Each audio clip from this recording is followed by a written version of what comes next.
Bon vendredi et bon temps des fêtes à tous nos auditeurs. On espère que tout le monde va bien durant le temps des fêtes, que vous n'êtes pas à l'urgence à cause que vous êtes battus durant le Boxing Day. Ou si c'est le cas, on espère que c'était pour une aubaine qui valait la peine. Mais en attendant, on est là, comme on a dit, Trois-Bières ne prend pas de congé durant le temps des fêtes. Et c'est notre épisode avec Rosemée T. Automne-Morin, qui est toujours un délice à côtoyer et à recevoir à Trois-Bières. C'est vraiment le fun. On aimerait aussi souligner qu'il y a un nouvel épisode du Clandestin cette semaine pour tous nos membres Patreon. Et c'est ça, c'est notre dernier épisode de l'année sur le Clandestin. Et puis, on revient sur le passage d'Olivier, un reportage, un topo dans tous les d'une émission de Télé-Québec dans les médias qui parlait des podcasts d'humoristes et d'humour de façon moins reluisante. Fait qu'on on s'enlève une crotte sur le cœur là-dessus. Puis, c'est ça, on jase de plein d'affaires en général. C'est vraiment le fun. Si vous n'êtes pas encore membre du Patreon, ben, c'est vraiment le fun. Et ça nous aide à produire l'émission. Vous pouvez trouver ça au patreon.com, patreon.com/3bières. Vous avez accès à plein de shows exclusifs comme les voleurs de vue, clandestins, les autres dont on répond, plein de trucs comme ça.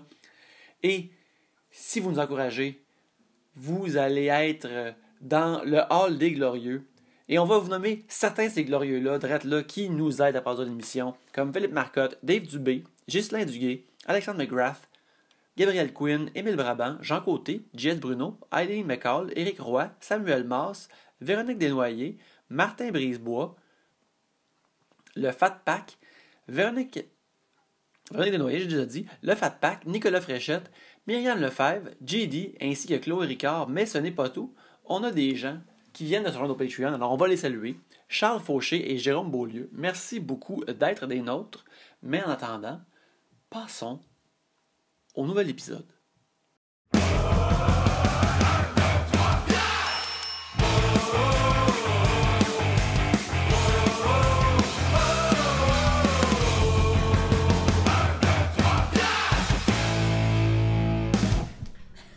Ah là là. Pierre-Luc, ça va? Oui, ça va, toi? Ça va, oui. Oui, je viens d'arriver. Oui, parce qu'on a enregistré 2 épisodes, puis l'épisode de la semaine passée, on a commencé avec Gabriel et moi, on a parlé un peu de notre partie des Oliviers. Oui. Parce qu'on a parlé aussi au Clandestin, les gens peuvent aller voir sur notre Patreon. Mais Pierre-Luc, toi, comment t'as vécu ton party post-Olivier et tout ça? On boit de la bière gratuite, fait que moi, je suis content. Puis la bouffe était bonne, hein? La bouffe était succulente. J'ai mangé de la pizza, une mini poutine, des pâtes, des beignes, des jujubes, du popcorn et j'avais encore faim. Quand t'arrives dans un party puis qu'il y a immédiatement des serveurs qui te slamment un gin and tonic dans la main, t'as l'impression de vivre la vie de millionnaire. Absolument. Ne serait-ce qu'un instant. Est-ce qu'il y a plus d'argent au party des Gémeaux ou des Oliviers? J'ai jamais été au party des Gémeaux. Je pourrais pas dire, mais ça doit être plus de cash aux Gémeaux, je pense. Parce que c'est quand même décadent, là. Moi, je trouve ça limite choquant. À 200 pièces le billet, genre, c'est T'as normal. raison. T'as raison. Parce que ça, je sais pas si les gens le savent, mais à l'os Olivier, ça coûte 200 $. Enfin, plus que ça, en fait, même. Ça, c'est le early bird price quand t'es membre de l'API puis tout ça. Fait que ça peut être vraiment plus cher. Puis à 200 $, je suis mis de boire au point d'en vomir le lendemain, là. Je pense que c'est une des raisons pourquoi moi aussi j'ai outre-consommé. J'étais comme m'a rentré dans ce 200 $-là. Exactement. Mais il y a quelque chose qui est fun qui s'est passé, qui était gratuit pour tous les gens à la maison. Je suis tellement nerveuse. Ouais. On a reçu la dépoussiéreuse de crime il y a 2 semaines c'est ça, il y a 2 semaines dans la sortie. Il y a quelques semaines, oui. Puis elle, c'est une experte dans les recherches, une détective en fait. Puis elle, ce qu'elle aime vraiment faire, c'est trouver des adresses puis creuser, voir qu'est-ce qui est arrivé à ces lieux-là avant. J'ai tellement peur. Si des gens croient à The Grudge en ce moment, je vous suggérerais de reconsidérer ce moment-là parce que Yannick, c'est quoi The Grudge? The Grudge, c'est bien sûr un film avec Sarah Michelle Gellar. Sarah Michelle Gellar, oui, qui est l'adaptation d'un film japonais, je crois, qui s'appelle Ju-On. Ou il me semble que Ju-On, ça semble plus coréen, mais c'est pas important. Bref, c'est ça, c'est des fantômes, c'est épeurant, puis vu qu'ils viennent d'ailleurs, ils sont plus crunchy et épeurants. Non, en fait, ce qui se passe dans The Grudge, c'est que s'il y a un meurtre violent dans la maison, le fantôme, la personne décédée, reste là. Y a-tu un meurtre violent dans une de nos maisons? Il y a des choses qui vont se passer. On est sur le point de découvrir. Alors, Pierre-Luc t'a demandé à Annie Richard, la dépoussiéreuse, de t'envoyer. Tu leur as communiqué nos adresses. Exactement. Puis, Alors- il va y avoir aussi des clippings de journaux qu'on va mettre à l'écran, que je vais t'envoyer aussi dès l'époque Parfait. d'ailleurs. J'ai tellement peur. Fait que là, t'as pris nos 3 adresses. Nos 4, ouais. Ton adresse Ouais. à toi aussi. T'as envoyé ça à Annie. Ouais. Elle a fait ses recherches Ouais. et elle t'a ramené. Exactement, les Sur découpeurs un de journaux des plateau fun d'argent. facts. Fait que je vais commencer juste par notre invité, par un gentleman. Puis, On m'a pas présenté, mais je suis Rosemée. Ah, ben oui, oui, c'est ça, on on t'avait fait le pas tour. présenté. Pas grave, c'est pas grave. T'es un habitué, toi, on te connaît déjà. Rosemée Automne Témorin, Ben oui, googlez-moi. On t'aime énormément. Alors, ton adresse étant bien sûr le 917 rue McField. Exactement. Ouais. Châteauguay. Exactement.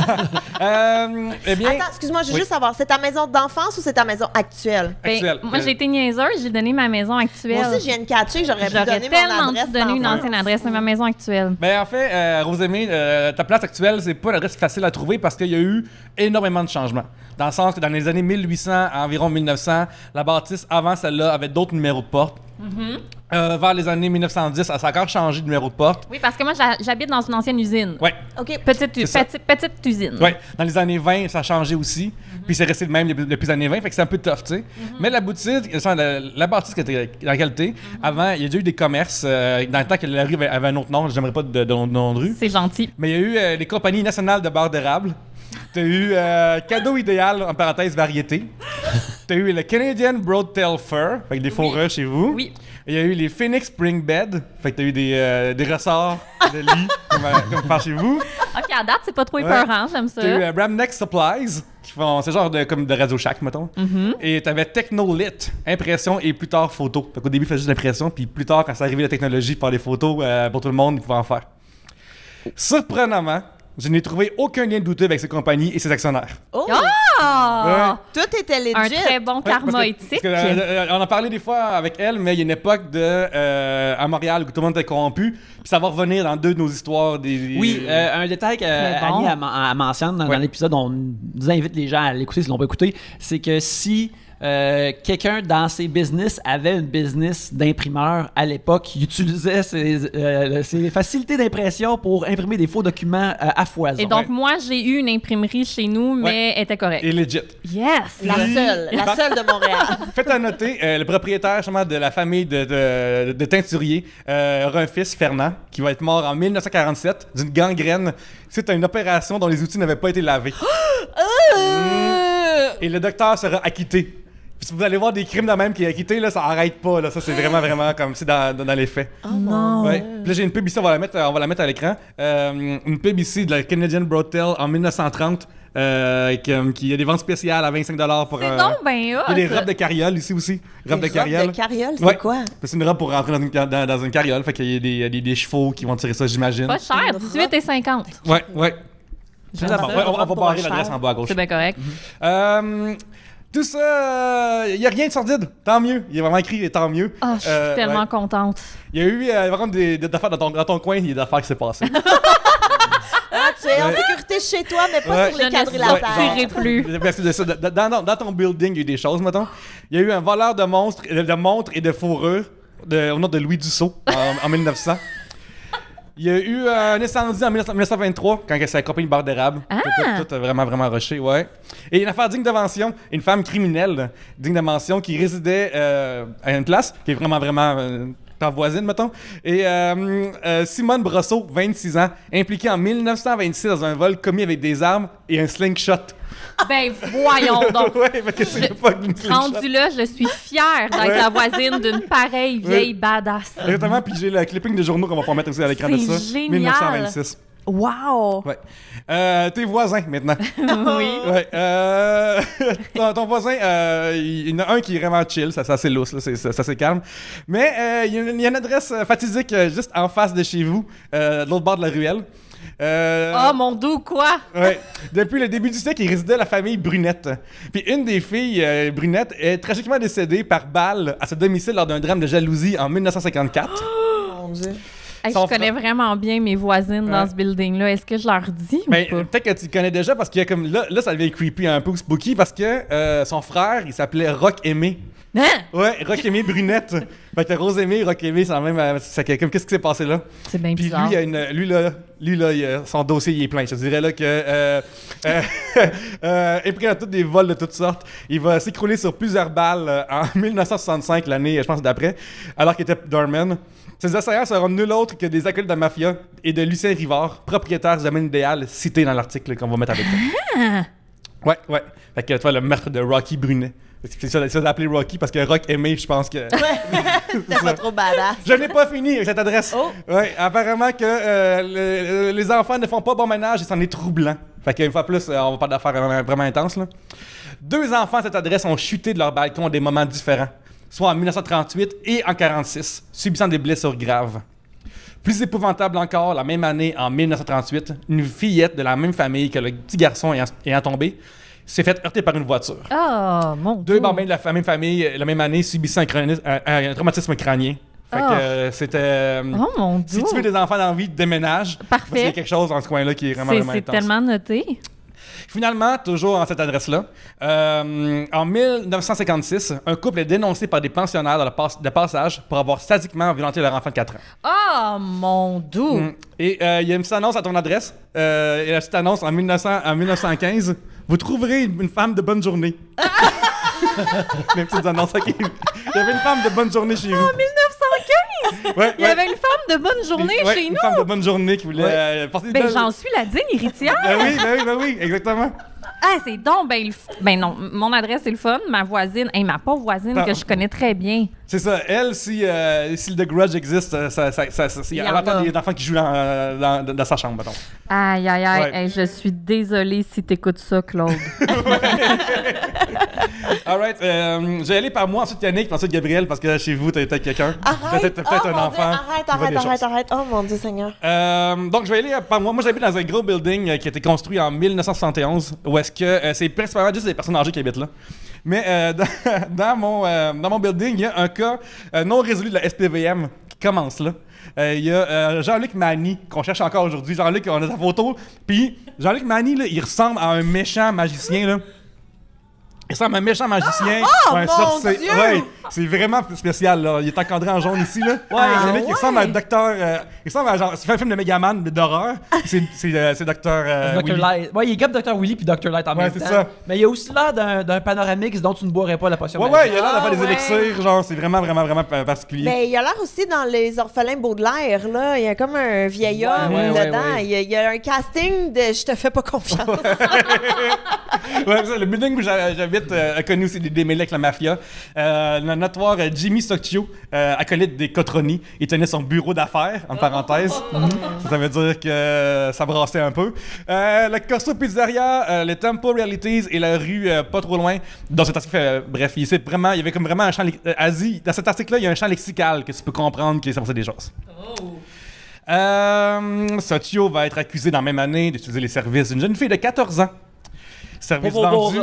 Pour maintenant passer le râteau, là. Sûrement de faire clean dans le Ok, même. là. ouais. Une Ouais. fille de bonne journée. Peut-être oui, malgré elle, mettons. Peut-être qu'elle avait peut-être des mauvaises journées. Service, d'ailleurs, qui était vendu par sa mère à elle. Fait que sa mère a vendu. Et l'avocat de l'accusé réussira à le faire acquitter en plaidant pour sa défense la non-chasteté de la jeune fille. Arc. Fait que ça en est sorti parce que la fille était plus rendue chaste à cet âge-là. Oh, mon Et fait que, comme tu sais, Attends, on est en quelle année, là? là, on est en 73. Pardon, en Ouais. 73, on Uh-huh. pouvait acquitter des violeurs de mineurs parce que la dite mineure était peu chaste. Ouais, la non-chasteté est entrée dans le truc. Je connais des gens qui sont nés en 1973. Ouais. C'est fucked up. Ben, Oh mon ouais, Dieu. ouais, Le ouais. passé est une autre planète. Ouais, il y a eu plus tard aussi un petit article qui dit que les requins de la finance de Montréal habitent chez nous. En 84. Il y a une femme qui est morte dans un feu dans sa chambre. Ouais. Puis il y a marqué, il y en a aussi une annonce classée de 71 qui est marqué « Recherche animaux de tout genre, domestiques ou sauvages, sachant exécuter des tours, des jeux, etc. Faire parvenir détails, photos à Noël Amusement. » Fait que... Les bureaux de Noël Amusement, bien sûr. Ouais. Un requin de la finance, lui aussi, j'imagine. Exactement. Je vais sauter parce que j'avais demandé par rapport à mon triplex, voir s'il y a une raison pourquoi c'est de la merde. Puis essentiellement, il y a eu un doute vraiment louche. Mais comme louche, passe, mettons, tu sais. Fait que je vais sauter à Yannick. Oui. Yannick, Ma douce demeure dans le Myland. oui, ta rue qui a déjà changé de nom, d'ailleurs, il y a très longtemps. Fait que ça aussi, ça devient compliqué des fois, les choses. Je ne serais pas fier de rester là à voir le type de malfrat que j'ai créé dans cette bâtisse, Yannick. Ouais. Ben, Fait que voyons. t'es dans la longue lignée des gens, fait que j'ai peur qu'il va arriver. En 1946, le 27 juin, je vais te lire l'article, OK? Carrément, là. Le contrôle des prix. Harold S. Weiner, à ton habit, coupable d'avoir négligé de tenir une comptabilité et d'offrir et d'avoir aussi égaré ses factures d'achat dans le commerce de la lingerie. Payait hier une amende de 400$. Le juge a été imposé par le sentence est imposée par le juge Homer Legrand. Fait qu'il y a Des bons noms, des bons noms. Un esti cave qui c'est pas une comptabilité puis qui passe ses factures. Écoute, moi, regarde, on l'a vu quand j'ai sorti mon portefeuille il y a quelques épisodes. Ouais. Les factures sont toutes là. Yannick, ton voisin d'en haut, lui, il y avait un gars qui s'appelait Albert Rizak. C'est un nom spécial. Il a payé une amende de 200$ pour avoir vendu des bas à un prix trop élevé. Fait que. Mais ils se vendaient de la lingerie puis des bas chez vous, je Ouais, comprends dire que- pas. Ça a de l'air que oui. Ouais. Par des particuliers, Ouais. c'était pas un commerce. C'est pas un commerce. Fait que c'est vraiment juste weird que Hey, les gens vendent des affaires à tout le monde. Puis je trouve que aussi ça a l'air d'un autre code pour autre chose. Ouais, ouais. Qui va acheter sa lingerie chez un monsieur? Bonjour, je viens pour des culottes. Parfait, voici. Tu sais, non, là. Ben voyons. On a aussi Yannick, un antifasciste qui a été arrêté dans une manifestation déjà à l'époque, Ok, qui s'appelait Évariste Dubé. Excellent nom, excellent nom. C'était Dubé. Excellent nom contre le fascisme, tout est bon. Ouais. On se déplace sur la rue d'Anvilleray, chez Gabriel. J'ai tellement peur, là. Je cherche l'identité du fantôme qui est le seul proprio, soit un McDonald's, en 1942, me semble plausible, puisqu'il a rapidement eu le duplex en testament après l'achat. Fait que M. McDonald, ce qui s'est passé en fond, c'est qu'à cette époque-là, on achetait en début vingtaine, on élevait 14 enfants, puis on mourait, puis on était exposé dans le salon, tu sais. Oui. Fait que ça, c'est juste weird, qu'il a acheté puis il a construit en 41, puis il a légué à Junior McDonald le printemps d'après. Ouais, c'est ça que j'ai mangé tantôt avant de venir ici. Nice! Elle dit « Je soupçonne une mort subite et violente. » Ben là, pourquoi le violente? Là? Une mort subite, je veux parce que- bien, parce mais... que c'est une détective, elle connaît ses affaires.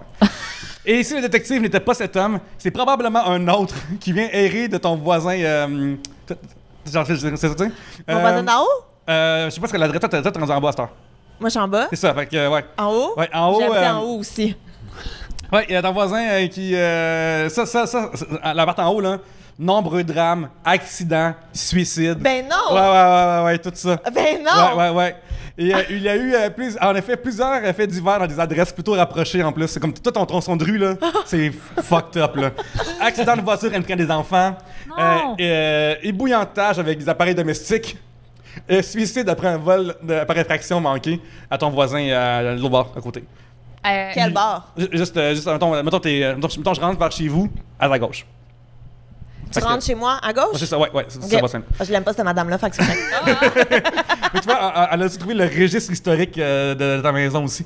Fait que t'as tout l'index des immeubles qui t'a l'affaire. Oh mon Ouais. Dieu! Sinon, il est à noter que le coin de rue un peu plus bas a déjà fait l'objet. Ah, ça, c'est l'humour politique de l'époque. Fait que c'est l'humour politique de l'époque. Yannick. Ça va être vraiment Ouais. bon, là. Ça va être drôle. Mais finalement, une affaire qui est vraiment drôle, c'est en face de chez vous, il y a eu une annonce vraiment bizarre. Fait que c'est vraiment comme ton voisin direct de quiconque regarde par ta fenêtre, dans le fond. Oui, parfait. Et la pub, voici. Peux-tu me décrire ce qui se passe, Gabriel? Jouer de la scie musicale. Il existe maintenant un studio à votre voyons donc. portée, Musicosi.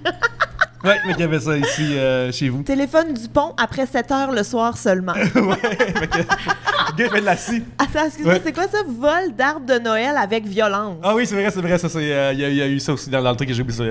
Parce que c'est criminatoire, c'est un crime de balcon, puis ça a mal viré. On va mettre ça aussi. C'est vraiment particulier. En fait, veux-tu nous le lire, Rosemée, tu sais? Oui. Vol d'arbre de Noël avec violence. 2 jeunes Montréalais ont décidé que Noël ne serait pas Noël s'ils ne possédaient pas un arbre bien décoré. Ils ont comparu lundi matin en cour criminelle devant le juge André Chaloux sur l'accusation d'avoir volé avec violence un arbre de Noël. Gilles Galarneau et Jean Descottes, tous deux... C'est pas, Jean Descottes. pas des noms jeunes. Tous deux âgés de 21 ans ont plaidé non coupables. Selon la police, les deux jeunes gens ont enlevé l'arbre de Noël sur un balcon de la rue Bip.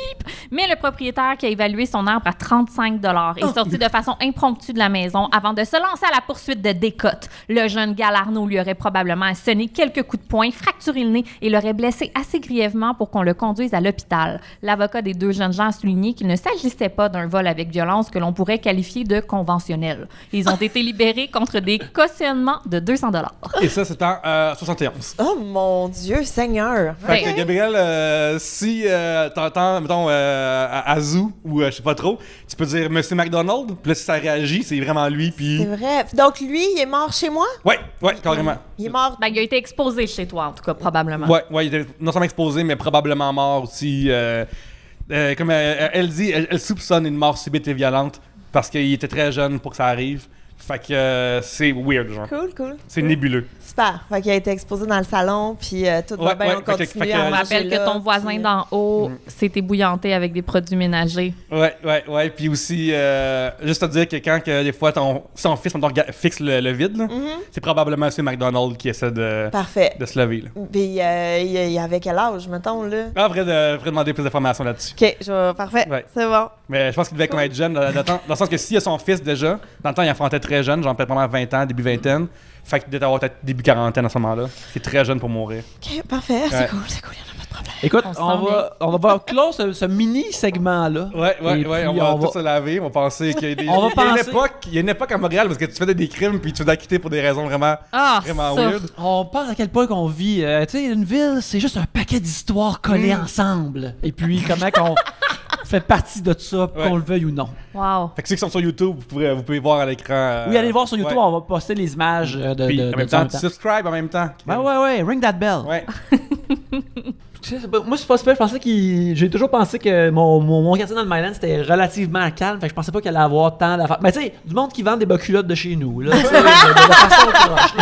Ils vendent à des prix trop élevés sur l'ordonnance. Oui, mais moi, je trouve ça drôle, je trouve ça intéressant, ces genres de... des activités illicites qui ont une certaine saveur sexuelle, mais qui sont inoffensifs. Genre, qui font mal comme vraiment à personne, puis personne n'est lésé là-dedans. Ces genres d'histoires-là me font beaucoup rire.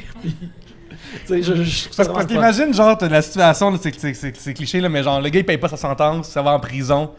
Puis là, il y a des partenaires de prison, qu'est-ce que t'as fait, mon tabarnak? Moi, j'ai tué 3 personnes, moi, j'ai vendu des bas trop chers. C'est un crime, vendre des bas trop chers. Puis arrête le monde pour ça. De toute façon, il n'y a rien que tu aurais pu me révéler de pire que mon ancien appartement où j'étais super amie avec mes voisins. C'était un triplex. Puis un jour, le SWAT est débarqué parce qu'il y avait un réseau de pédophilie juvénile. Ouais, je me souviens, à l'époque, tu avais un autre conjoint que je connais et je me souviens qu'il avait partagé l'article en faisant te lever le matin et voir ton appart dans la presse. Oui, absolument. Et c'est des gens, tu sais, j'ai habité là 5 ans, donc c'est des gens avec qui j'avais une relation, même qu'on s'échangeait de la musique. Et est-ce que je peux vous dire qu'il y a certains albums que je ne peux plus écouter? Fait que Baby Spice. Non, mais un remake d'un album de Taylor Swift. Oh mon ça va être des fans de tatou, ça, par exemple. Ça, c'est sûr que oui. Non. Oh! Je suis mal à l'aise. J'aurais pas dû vous compter ça. Fait que là, que le SWAT arrive là, ça veut dire qu'il était considéré comme vraiment dangereux. En fait, c'est qu'il fallait les surprendre parce qu'il fallait prendre tout leur matériel parce que non seulement c'était un réseau de gens qui consommaient de la pédophilie juvénile en ligne, mais c'était aussi des militants. Donc, des activistes qui voulaient faire comprendre au monde c'est correct, ça. Exactement. Tu sais, il fut une époque où être gay était banni par la loi. Et bien, la prochaine étape, c'est de comprendre que la pédophilie, c'est pas un choix. Ce qui est peut-être vrai. Maintenant, c'est un non-choix qui implique des mineurs qui, eux, sont pas en mesure de faire un choix. Donc, on parle pas du tout de la même chose que l'homosexualité, mais eux, c'était un peu la vision qu'ils voulaient propager. Donc, il fallait saisir leur matériel pour avoir la preuve. Donc, il fallait débarquer le SWAT à 5 heures. Il y a un documentaire, on a déjà parlé à l'émission. Une fois par année. Une fois par année. Écrit en bas, l'heure Chicken Hawk. L'heure Chicken Hawk. Le moment Chicken Hawk, il y a un documentaire qui parle de ça, et dans ce documentaire, c'est un vieux documentaire. C'est épouvantable. Des 90s, le début 90, je pense. Puis, comme l'exemple que je dis toujours à chaque fois, c'est qu'il y a un moment où il y a une parade, une marche pour les droits des gays à Washington, puis tu vois du monde de l'AMBLA qui essaie de rentrer dans la parade, puis ils sont comme « Ouais, nous autres aussi », puis les autres sont comme « Non, tabarnak! » Non, c'est ça, c'est pas du tout la même chose. Mais non, puis moi, ce qui m'a troublé dans ce documentaire-là, c'est un monsieur qui est membre de NAMBLA qui est comme... j'ai eu une relation vraiment avec un garçon de 11 ans et c'était consentant, consensuel. Bien on s'aimait tellement. Puis t'es comme, non, t'as 72. T'as 72, il y en a 11. Non. Là, je m'excuse, vous me ferez un signe subtil si c'est vraiment trop dark où je m'en vais. Mais l'article le plus troublant que j'ai lu dans toute ma vie de lectrice est un long reportage du journal The Atlantic où la journaliste a rencontré un jeune garçon pédophile, un enfant. Puis l'enfant était au primaire quand il a dit à sa mère « Écoute, maman, je peux pas te dire pourquoi, mais j'ai besoin de voir une psychologue. C'est nécessaire. » Puis sa mère, elle l'a respecté. Puis elle a dit « Pas de problème. » Elle lui a fait rencontrer une psychologue. Il a dit à la psychologue « Je me masturbe devant des vidéos d'enfants. » Puis j'ai compris que, tu sais, à notre époque, la porno est accessible très jeune, mais j'ai compris que ces enfants-là, ils veulent pas être dans la vidéo. Il y a un problème avec moi. Et la psychologue a appelé la mère, ce qui va à l'encontre du code de déontologie, parce qu'elle a dit « Je veux pas revoir votre fils. Moi, je peux pas gérer ça. » Donc, la mère a appris par la bouche de la psychologue que son fils était pédophile et qu'il cherchait des moyens de s'en sortir, de contrôler. Oui. Donc, elle l'a tout de suite pris sous son aile. Elle a dit « Écoute, on va trouver. » Puis, c'est tout un article sur des centres pour enfants. Puis, ce que lui a décidé de faire, c'est de créer un réseau en ligne pour les autres enfants pour qu'ils puissent discuter ensemble de leur situation, s'épauler à ne pas regarder de pornographie juvénile. Et dans la fin de l'article, il est rendu adolescent. Puis, tu sais, la journaliste lui demande « Est-ce que, pour l'instant, tu te contrôles? » Puis il dit « Ben, c'est difficile, oui. Est-ce que je vais me contrôler toute ma vie? J'ai peur que non, tu sais. » Puis cet article-là, moi, a changé complètement mon langage parce que je me suis dit, tu sais, je suis super difficile quand je vois des cas, évidemment, de pédophilie. Puis là, je vais dire que ces gens-là méritent de mourir. Tu sais, je vais dire des affaires de même que je ne pense pas, mais qui ont un sens si c'est un enfant qui les entend. Puis un enfant qui serait pédophile comme celui-là aurait jamais le réflexe de se confier à moi puis d'aller chercher de l'aide parce que mon langage est tellement sans issue. Puis ça a vraiment remis en question ma façon de réfléchir, de parler. Évidemment, c'est super condamnable, mais cet article-là est nécessaire, je pense, pour comprendre certaines personnes. Rosalie, t'as raison dans le sens que moi, un podcast que j'aime beaucoup, c'est le Savage Love Cast, où est-ce que ça parle de relations humaines au sens très très lousse. Puis à un moment donné, je me souviens d'un gars qui avait appelé en pleurant, genre comme « Hey, moi, genre j'ai 18-19, puis j'ai ces envies-là, puis ça fait fucking, genre je peux pas, ça me fait tellement chier, puis genre... Puis l'affaire, c'est que, mettons, aux États-Unis, je me trompe pas, ça a peut-être changé, mais depuis cet appel-là, genre, je me souviens, il avait fait des recherches, puis il en a parlé. Si tu vas voir, genre, une psy, whatever, elle a le droit d'aller voir la police pour dire ça, puis... Ou si tu vas te faire... si t'as pas acté on, tu sais, ça se peut que tu finisses pareil chiffré comme délinquant sexuel. Peut-être le gars se ramasse sur la liste des gens qui ont... si t'as rien... genre comme... C'est weird parce que comme tu sais, si quelqu'un qui a cette attirance-là, ce problème-là ou cette affaire-là, cette déviance-là, puis t'agis pas dessus, puis tu te combats toute ta vie... Tu sais, au moins, tu essaies de... Comme ça. Mais c'est quoi les solutions? Dans le sens que c'est tellement difficile parce que, oui, je sais qu'ils ont des quantifications de pédophiles, je veux dire, actifs, entre guillemets, là, dans le sens que, ils sont capables d'estimer combien ils consomment, combien et tout, mais reste qu'on oublie que des fois, il y en a des... Là, je sais pas comment le dire, des bonnes façons, c'est très touché, là, mais des inactifs. Des passifs, j'ai aucune idée comment ça fonctionne. ce besoin-là, mais qui savent, tu sais, parce qu'il y en a qui agissent et qui n'ont aucun remords. Oui, mais vraiment. Faut pas oublier qu'il y en a peut-être là, qui sont dégoûtés d'eux-mêmes. C'était non, c'est ça, que ce soit clair. Je suis pas certaine qu'on condamne tous la pédophilie. Yannick, ça arrive souvent à National Nation qu'on le fasse, OK? National Nation, il y a podcast 150, on a souvent condamné la pédophilie.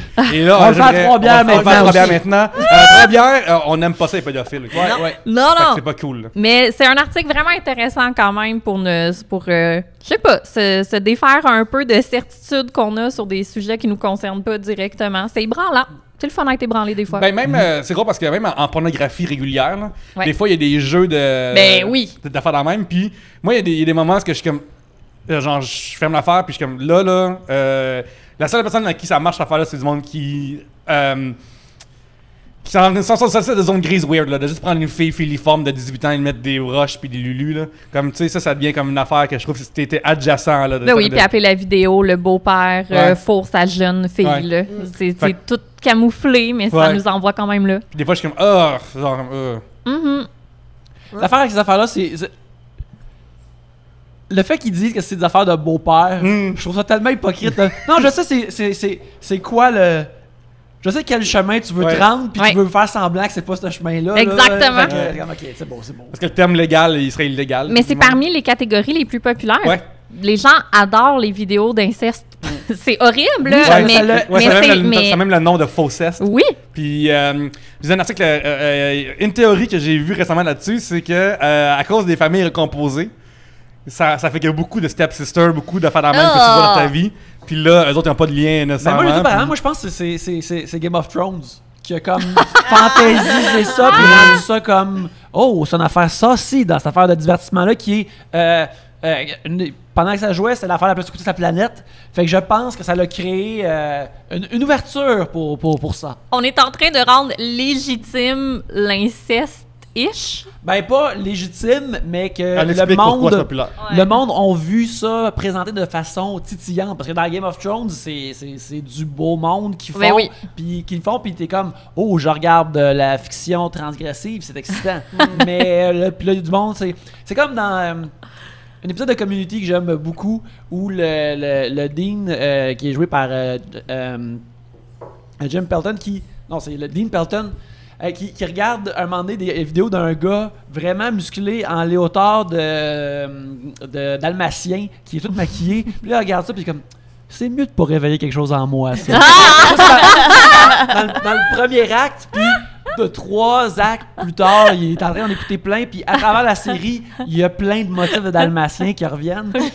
Puis je pense que des fois, il y a du monde qui sont comme, c'est mieux de pas réveiller quelque chose en moi, cette affaire-là. Puis moi, c'est pour ça que je regarde le moins d'affaires possible variées. Je suis comme je dis, quand brassière de sport, ça va juste être ça. Et moi, ça me déçoit parce que des fois, je suis comme, c'est ça le scénario que je cherche. Pourquoi vous avez mis une belle-mère dans l'eau? Pourquoi vous êtes obligé d'aller là? Restez simple.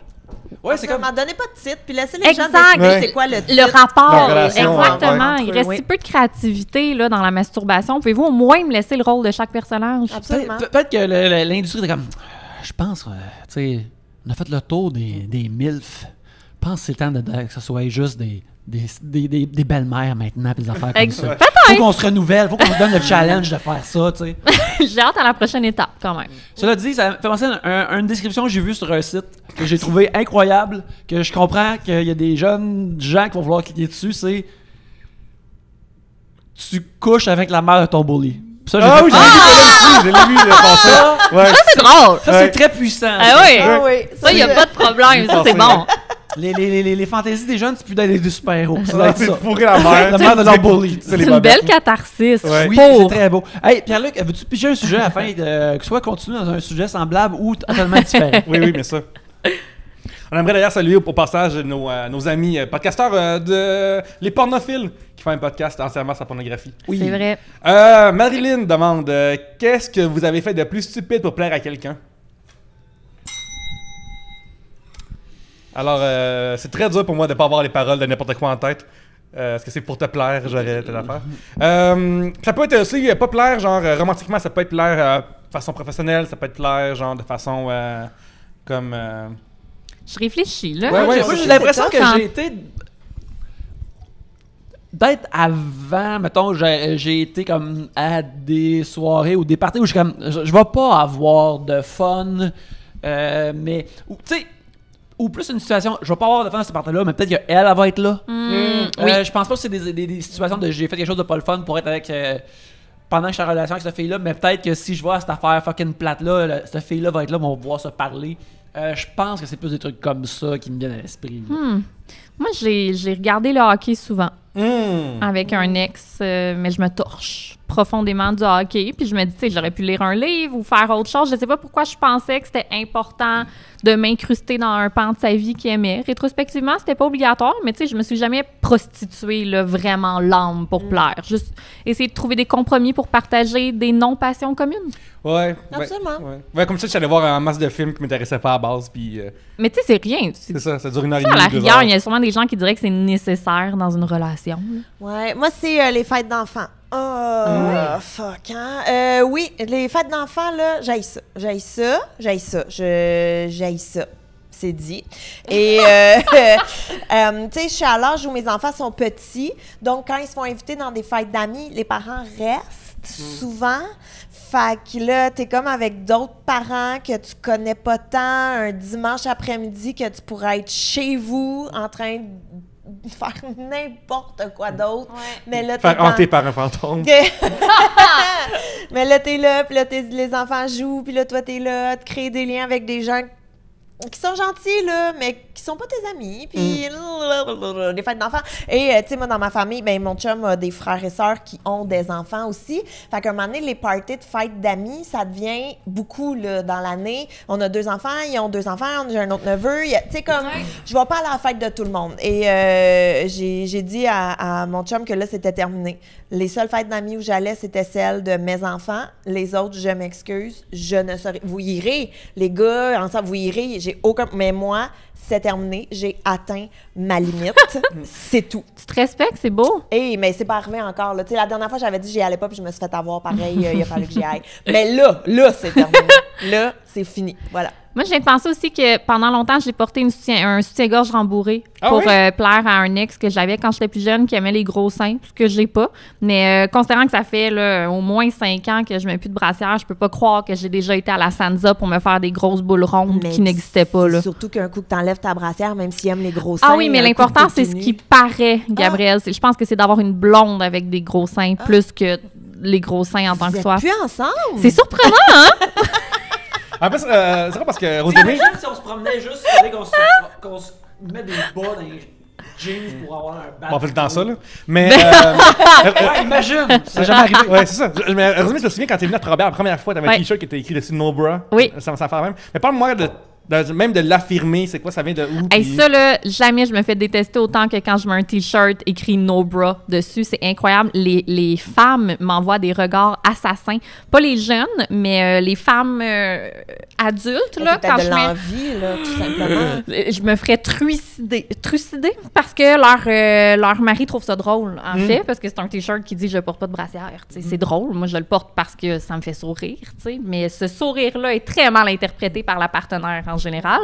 Mais sinon, oui, je l'affirme, je trouve ça super important parce que je pense que le soutien-gorge devrait être un choix, sauf qu'on se le fait imposer dès qu'on a des petites framboises à la place des mamelons. Nos mères sont comme « Mais ça, cache-le! » Puis pour moi, c'est important de dire « Ben, porte-en si tu veux, mais es-tu, tu sais, le fais-tu par choix, par confort, pour te conformer? » Puis honnêtement, on a tout le temps l'impression qu'on ne mettra plus de brassière. Le monde entier va le remarquer. Mais si tu ne mets pas un T-shirt où c'est écrit « Je n'ai pas de brassière », les gens, ils s'en torchent. Là.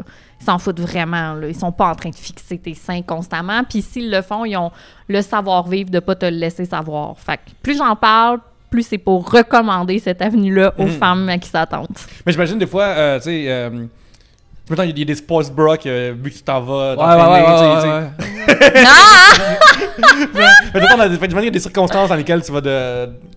Oui, puis ça me fait vraiment chier que le linge de sport soit pas pensé pour les filles qui veulent pas mettre de brassière. Par exemple, moi, je fais pas mal de yoga. Tu sais, tous des chandails échancrés de hippie, là. Mais tu veux que quand j'ai un sein gauche qui sorte quand je fais un chien tête par en bas, non, mais il y en a, là, qui ont des brassières, pas des brassières intégrées, des brassières intégrées, mais qui ont comme un petit élastique un peu plus tight. Oui, mais c'est difficile. Puis souvent, cet élastique-là, il vient comme te taper le thorax, là, pour te faire croire, genre, que tu peux plus respirer. C'est peut-être juste pas la bonne taille, là. Peut-être t'as besoin mais tu sais comment j'adore m'habiller vraiment trop petit. Ben, je sais, j'allais t'en parler. C'est ma prochaine question. C'est une passion. Mais je tiens à dire que depuis que je mets pas de brassière puis que j'en parle, j'ai beaucoup de collègues qui ont dompé la brassière. Puis celles qui, au début, disaient « Mes seins sont bien trop gros, je pourrais pas », la quittent une à une et ne regarde pas en arrière. Hein. Mais surtout, en plus, je sais que à un moment donné, j'écoutais l'émission Les Éclaireurs. Oui.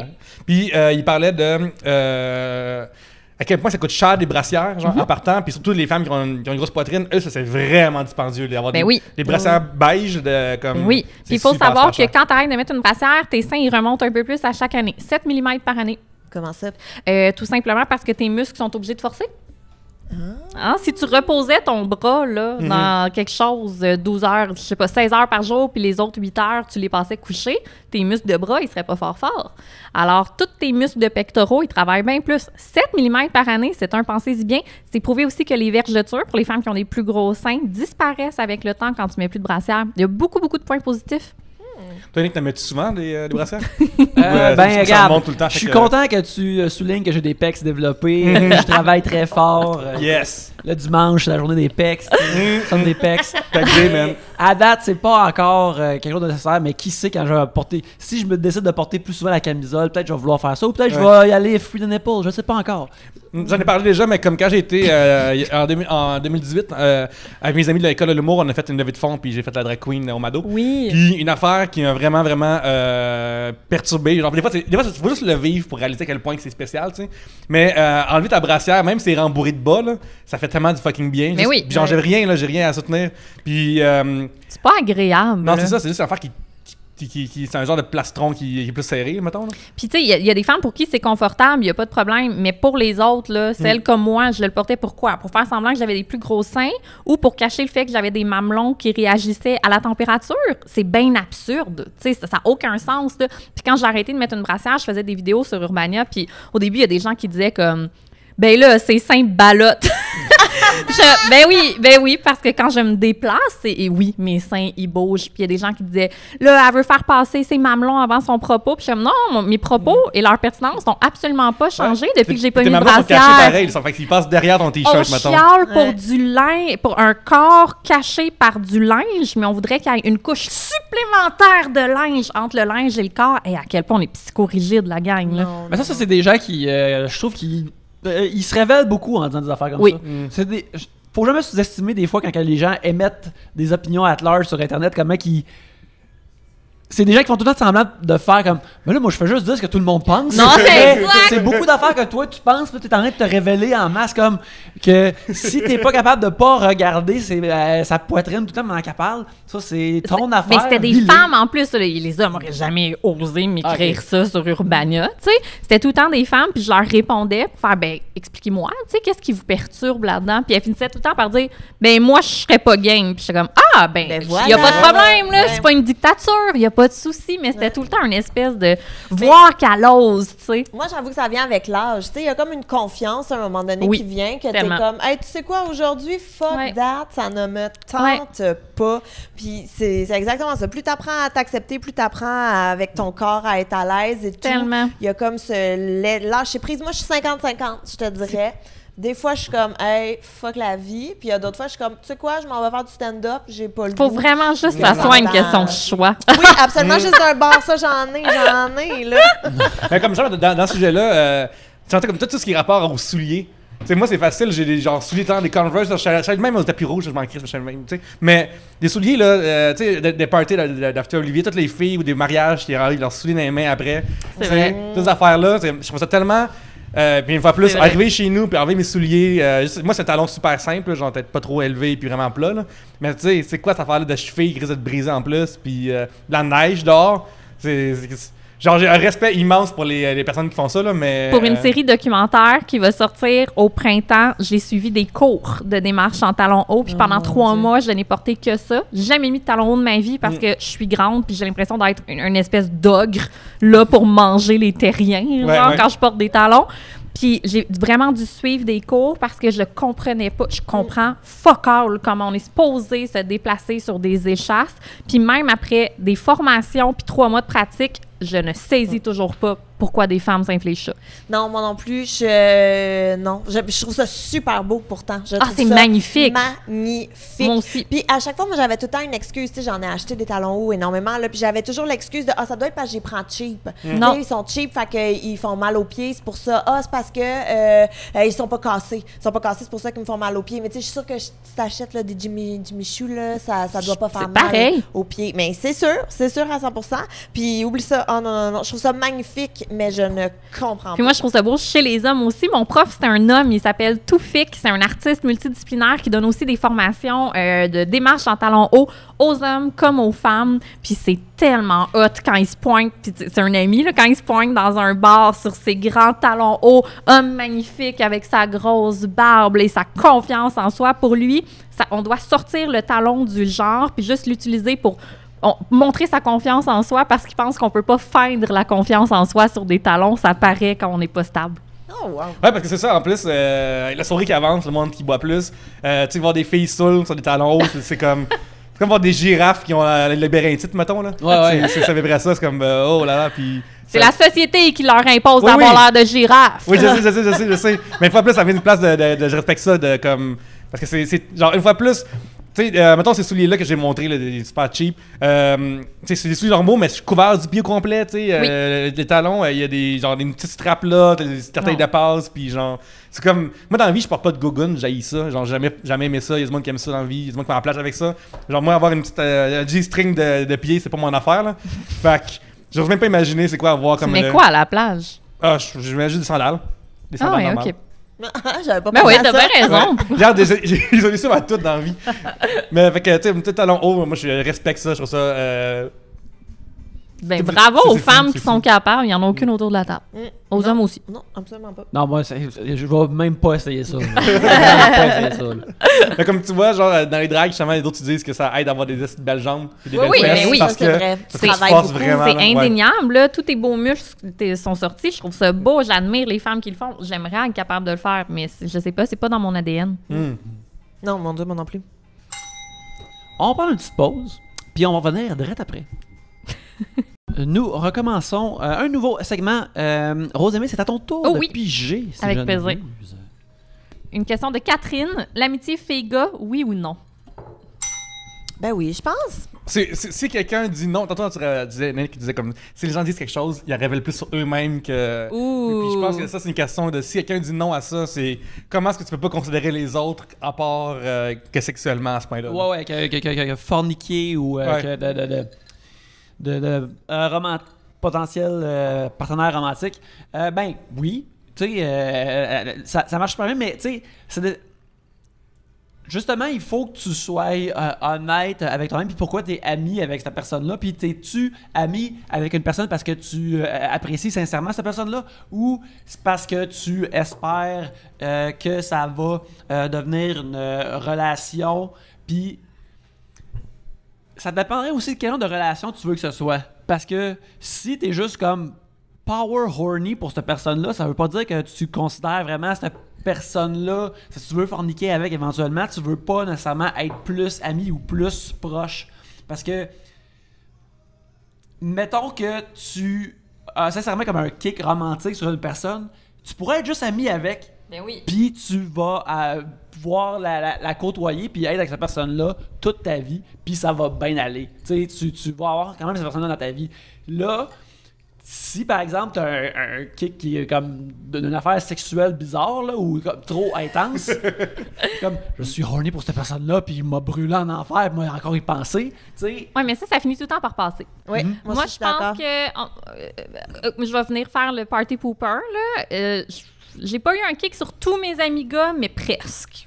Dans ce sens où souvent, je vais m'intéresser à un garçon parce qu'il va être drôle, il va être intelligent, puis il va me surprendre. Un assez bon combo pour que j'aille un kick, en général. Fait que c'est sûr que souvent, il va y avoir une petite partie de moi qui va être comme « Ah, si j'étais célibataire, c'est pas grave, c'est tout. » Mais d'une façon très franche, ça part pas sur « Ah, c'est juste mon ami. » C'est juste mon ami. Ça va devenir vraiment juste mon ami. Mais c'est pas vrai que ça va partir d'un intérêt 100% amical. Ça va partir d'une contrainte qui est super correcte, que beaucoup de gens vivent et qui, honnêtement, ne me brime pas. Là. Je suis pas comme « Ah, si j'étais célibataire. » Plus comme « Wow, cette personne-là a vraiment tout pour plaire. Je la veux dans ma vie. Cette personne deviendra mon ami. Puis on va vivre une vie longue et heureuse. » Mais ça se peut qu'il y ait des phases horny dans tout ça. Mais ça part parce que le désir, c'est tellement éphémère. Même ça se fait pour les amis. Genre, ça se fait là comme... oui. Il y a ça aussi. Puis justement, je pense que pour cette question-là, ça dépend de ton rapport sain, justement, à ces pulsions-là de horniness. Si t'es capable de les gérer, puis t'es capable de faire comme... Écoute, c'est tout comme la symbiote de Venom dans Spider-Man. Si tu laisses ça contrôler ça, c'est mauvais pour toi. Puis là, il faut que tu ailles sous les cloches d'une église pour que le son t'en débarrasse. Sinon, ça va tout te manger ton cerveau, puis il restera plus rien de toi. Puis moi, je pense... C'est ce que j'allais dire, Yannick. Tu m'enlèves les mots de la bouche. Métaphore On remercie David Michelinie pour nous avoir donné la meilleure métaphore de horniness, celle de Venom. Puis moi, j'ai l'impression que si dans le duo, il y a quelqu'un qui vraiment n'a jamais eu la moindre parcelle d'intérêt amoureux, j'ai l'impression que l'autre l'a eu. Ah ouais, je comprends. Je serais curieuse de découvrir des amitiés goffées dans lesquelles là, les deux seraient capables entièrement honnêtement de dire si toutes les conditions étaient réunies, qu'on pouvait, il n'y a aucun de nous deux qui ferait le moindre move romantique sur l'autre. Je serais curieuse. Mais c'est ça parce que encore là, je suis en train de chercher dans mes amis avec qui... Parce que, tu sais, mais là, on est des personnes qui ont plus de vécu, fait qu'on peut en parler et avoir du recul là-dessus. Puis moi, j'ai l'impression que une question d'amitié goffée, c'est quelque chose qui vient quand t'es peut-être plus jeune, quand t'es plus adolescent ou après jeune adulte ou que tu commences à avoir du moins quand des relations plus solubles t'es au cégep début vingtaine. Moi, j'ai jamais eu autant d'amis gars que maintenant, qu'une fois adulte. Non, moi aussi. Mais souvent, ce que je trouve, c'est que le questionnement sur l'amitié gars-fille, souvent, ça part, mettons, quand t'es jeune, là, sur ta rue, mettons, ton voisin, c'est ton meilleur ami parce que c'est ton voisin. Puis il n'y a jamais eu une notion de gars-fille. C'est juste, c'est ton voisin. Moi, mon meilleur ami, quand j'étais plus jeune, c'était Félix. Il habitait... j'ai dit son nom de famille. Moi, quand j'étais plus jeune, mon meilleur ami, c'était Félix parce qu'il habitait à 2 maisons de moi. Il y avait une piscine, puis on était des meilleurs amis. Il y avait un chien. Je trouvais ça fantastique. C'était mon meilleur ami. On était tout le temps rendus un chez l'autre. On était des meilleurs amis. Puis là, en vieillissant, on est restés des amis. Puis là, à un moment donné, la notion gars-fille est embarquée. Puis c'est souvent les autres qui vont questionner. Ah oui, c'est juste ton ami? C'est vrai, ils vont te mettre un doute dans ta tête. Ben oui, puis toi, t'es comme, ben oui, c'est juste mon ami. On habite à côté, on a grandi ensemble, Ah oui, c'est juste ton ami, c'est juste ton ami. Puis, tu sais, c'est comme en vieillissant que même si ton amitié est pure au début puis que tu le vois vraiment plus comme un frère ou un cousin ou un membre de ta famille pour qui vraiment c'est bloqué, là, il n'y aura jamais rien.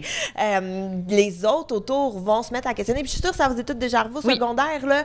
T'as, tu sais, un gars et une fille qui sont des amis parce que justement, ils ont grandi ensemble. Puis là, t'es comme, ah ouais, t'es sûre? Je dis, vous êtes jamais frenchés, vous n'avez jamais rien fait. Puis tout le monde, les deux sont comme, ben non, on n'est que des amis. Mais souvent, c'est pas les amis qui doutent qu'ils sont des amis, c'est les gens autour qui font, ben non, ça se peut pas. Mais ça se peut pas. Mais je suis en train de me dire, là, c'est super hétéronormatif, tu sais, l'amitié gars-fille. Ah, t'es tellement lourde. Non, je m'en vais à quelque part de vraiment le fun, tu vas être surprise. Là, je me suis mis à penser à mes amis gays, hommes gays. Puis crime, quand ils sont sous, ils essayent de me frencher. C'est vrai? Donc, qu'est-ce que ça sous-entend? Ben, ça que quelqu'un sous est très facile. Exactement. Mais donc, avec un peu d'alcool, toutes les amitiés peuvent devenir plus ambiguës qu'elles ne le sont vraiment. Absolument. Puis, tu sais, comme tu disais, une amitié n'empêche pas de couchoyer, là. Mais mes amies filles... Ah non, mais c'est ça, ça marche. J'allais dire, mes amies filles lesbiennes n'essayent pas de me frencher, elles, mais soit ça fonctionne. Donc, amitié gars-fille. Ça fonctionne qui t'embrasse, ça fonctionne pas qui essaye? Non, ils n'essayent pas. Fait que ça fonctionne avec la question, soit amitié gars-fille. Ben, tu vois, même dans mes amitiés avec des hommes homosexuels, quand il y a de l'alcool, ils vont faire des petits calls où ils vont dire « Ah, si t'étais un homme », mais ça sous-entend quand même l'idée de, en tant qu'adulte, on va chercher des amis parce qu'ils nous plaisent. Ben oui, absolument. Puis, moi, quand les blondes que j'ai eues, c'était des filles, pour la plupart, que j'étais ami avec un peu auparavant. Puis éventuellement, ça a juste shifté, puis on a commencé à sortir ensemble. Exactement. Et où que j'avais comme une certaine relation semi-proche d'amitié, puis que ça a juste évolué de cette façon-là. Fait que pour moi, c'est possible, ça peut se transformer en autre chose, mais... Fait que lequel essayerait de sortir avec Gab en premier si ça se séparait? Ben là, Pierre-Luc est célibataire. Célibataire, mais ça n'arriverait pas. On serait comme, on serait comme des frères et sœurs, là, genre, on pourrait jamais. Par contre, c'est moi, là. Oh, parfait! Merci de sauver ma théorie, Yannick, j'apprécie. Parce que tu sais, c'est ça, parce que dans non, mais tu sais, on parlait d'Antoine me pognait le bras, tu sais. La caméra le capture. Mais comme tu vois, genre. Assis à côté de moi, Olivier, c'est sûr, son chum est assis à côté d'elle aussi. Mais on parle d'un autre monde, là. On est dans un scénario. Parce que la question originale, ça, c'est oui ou non, dans le sens que comme il y a du monde carrément qui croit pas que ça peut exister, genre deux personnes. Franchement, là, ça c'est trop radical. Ben c'est ça, le monde qui, je pense, qui croit pas que ça peut exister, ben soit ils ont été comme échaudés d'une façon vraiment négative face à ça dans le passé, ou c'est du monde que c'est il y a comme une pulsion que par rapport à ça qui est qui brouillent leur jugement et leur vision de la patente. Parce qu'on s'entend, là, ça existe complètement. Là.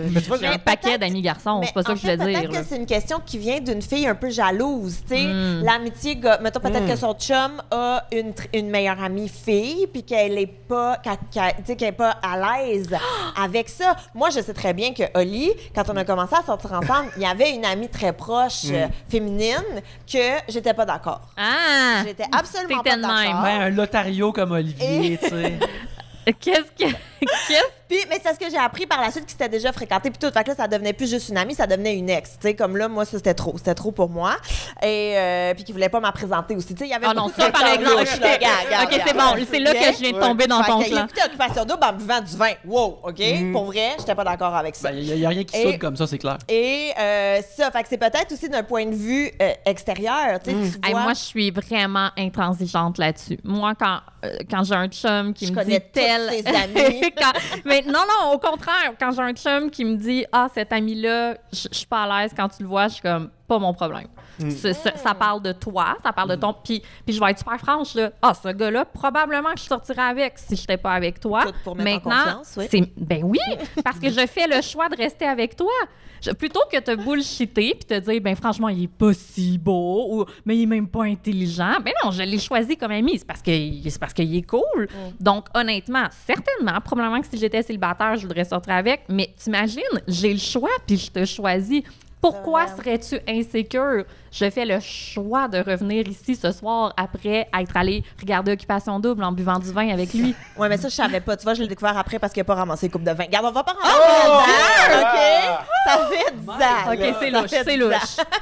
Mais, tu vois, moi, avec Oli, j'ai pas ce problème-là. C'est deux seuls. Il y a 3 amis. Et un de ceux-là, c'est Thomas Levac. Fait que, tu sais, on s'entend que je suis assez safe. Thomas Levac, il était hier sur ma soirée à Humour aux As, Yannick. Au Carnot 97 Saint-Denis, oui. Oui, exactement. Puis, c'est une soirée dans un petit bar, parce qu'on on fait ce qu'on a, mettons. Fait qu'il n'y a pas vraiment de mur entre la loge et la scène, tu sais. Puis Thomas, dans la vie, est-ce qu'il parle fort? Ben oui, mon Dieu. Puis, des fois, j'étais sur scène, puis j'entendais, puis il fait... Ouais, fort. Puis je l'aime tellement. Genre, hier c'est cool. Après le show, il m'a dit un compliment qui m'a vraiment fait du bien. Fait que je veux juste saluer Thomas. C'est cool, Anastie. Il était sur scène, c'est vraiment bien été pour tout le monde. C'est vraiment une belle soirée. Puis après, il me sort, puis il me dit en partir, hey, c'est cool, ta crowd, elle te ressemble un peu, genre, c'est du monde enjoué, ouvert d'esprit. Puis j'ai fait c'est bien cool, man. Merci, bien cool, c'est cool.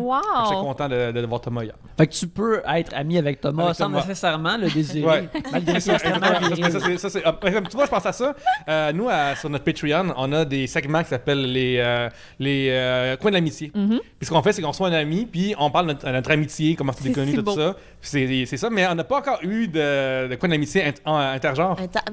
Oui, on a eu. Ah oui, c'est vrai, t'as eu Julia. Oui, c'est vrai. Mais moi, j'attends un timing avec mon ami Seb aussi, qui est un de mes meilleurs amis. Mais tu vois, je parlais des amis de Oli, Caro, avec qui j'ai fait un Patreon du coin de l'amitié, qui est une de mes super bonnes amies, mais c'est également une des meilleures amies de mon chum. Fait que ça, il y a comme pas de stress. Mais moi, j'ai un super truc. Quand j'ai un ami garçon dont la blonde est un petit peu jalouse parce qu'elle comprend pas notre relation, je sens comme, invite-la. Puis je vais l'aimer mieux que tu sais toi-même l'aimer.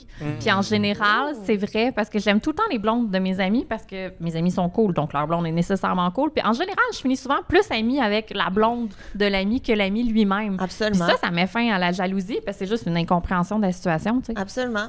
C'est une affaire qu'on peut parler aussi, qui est comme un sujet un peu parallèle de ça. C'est justement dans un des épisodes Hey, c'est une grosse plaque pour nos Patreons. Mais, voyons! Hey, 2$ par mois, t'as les d'avance, mais à 4$ par mois, c'est pas cher. Puis en plus, j'ai fait un Patreon avec Josiane Aubuchon. Oui, tout était beau. Dans ma chambre hantée du Château Frontenac, Seigneur. Mais c'était une affaire que j'avais parlé dans l'épisode justement avec Alex.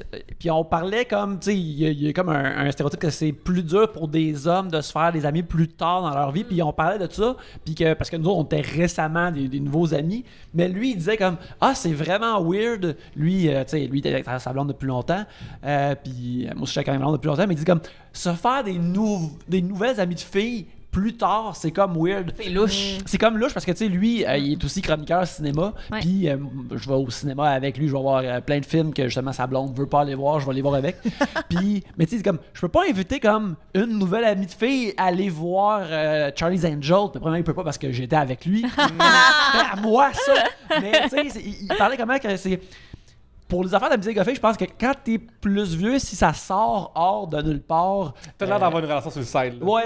Mais c'est pour ça qu'il vaut mieux être franc. Moi, je prends la franchise. Expliquons pourquoi cette fille-là est cool. Invite ta blonde. Puis après ça, soyez juste honnête plutôt que de dire j'ai envie d'être avec elle, mais vraiment pas si le fun. C'est ça qui nous met la puce à l'oreille puis qu'on trouve incohérent. Ouais, parce que ça l'est. C'est exactement ça. Mais tu sais, ça se fait aussi des... tu sais, comme... On n'est pas nécessairement attiré sexuellement vers toutes les femmes, en tout cas dans mon cas. Mais non. C'est vrai. Qu'est-ce que tu essaies de me dire, Pierre-Luc? C'est vrai. Nice. Non, je voudrais justement, c'est que... Les masques tombent à soir. Les masques tombent à soir, esti. Cet après-midi, là, il est vraiment wild de passer Olivier. On dit, on en emmène brosse depuis 2 jours. Non, mais ça, c'est comme... Fait que, tu sais, c'est même pas forcé, genre, des fois, c'est même pas un intérêt de... Même pas sexuel, là, ça reste vraiment comme au level ami. Là. C'est vrai. Mais ça vous est-tu déjà arrivé, par exemple, d'être avec un ami du sexe opposé, du sexe qui vous attire, puis d'être comme, non, cette personne-là m'attirait jamais au début, puis là, tout d'un coup, quand on la connaît bien, faire comme, ah oui, ok, je peux comprendre là, son intérêt. Le père de tes enfants, là. Ben, tant mieux!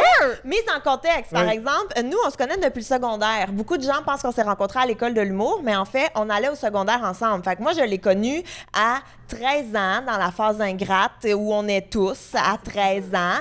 Et, tu sais, lui, c'est un gars d'impro très baveux, très picosseux et tout. Puis, moi, de l'autre côté, ben, tu te cherches à 13 ans. T'es pas bien, mon Dieu Seigneur. Fait que, tu sais, il y avait ça. Oh non, mais Oli, c'est Oli. Tu sais, mais c'était même pas Oli, on l'appelait tout par son nom de famille. Puis, tu sais, fait qu'il y avait comme cette barrière de c'est un ami à Caro. Non, tu sais, je le trouvais même pas beau, je le trouvais même pas. Il sortait avec une autre fille que je trouvais, tu sais, qui était pas dans mes amis et tout. Fait qu'il y avait comme tout non, tu sais, ça n'a jamais dans ma vie. Puis je me souviens que quand ça faisait quelques années qu'on était ensemble, ma meilleure amie a fait. Pensais-tu vraiment tomber enceinte de ce gars-là volontairement? J'étais comme jamais. Et pourtant, on est ensemble depuis je sais pas combien de temps, puis on a une famille, puis tout, là, puis ça va bien, puis on s'aime. Je trouve ça beau comment la vie peut nous surprendre un matin, tu sais. On peut se réveiller puis voir quelqu'un d'un œil complètement différent. Ou faire le syndrome de Stockholm. Puis, ça arrive des fois aussi, là, comme La Belle et la Bête. Fallait que Belle vive des choses avec la bête pour apprendre à l'aimer. Ouais. Mais là, Pierre-Luc, toi, on a parlé une couple de fois, t'es tout de même récemment célibataire. Une couple de mois, ça fait plutôt une demi-année, j'imagine.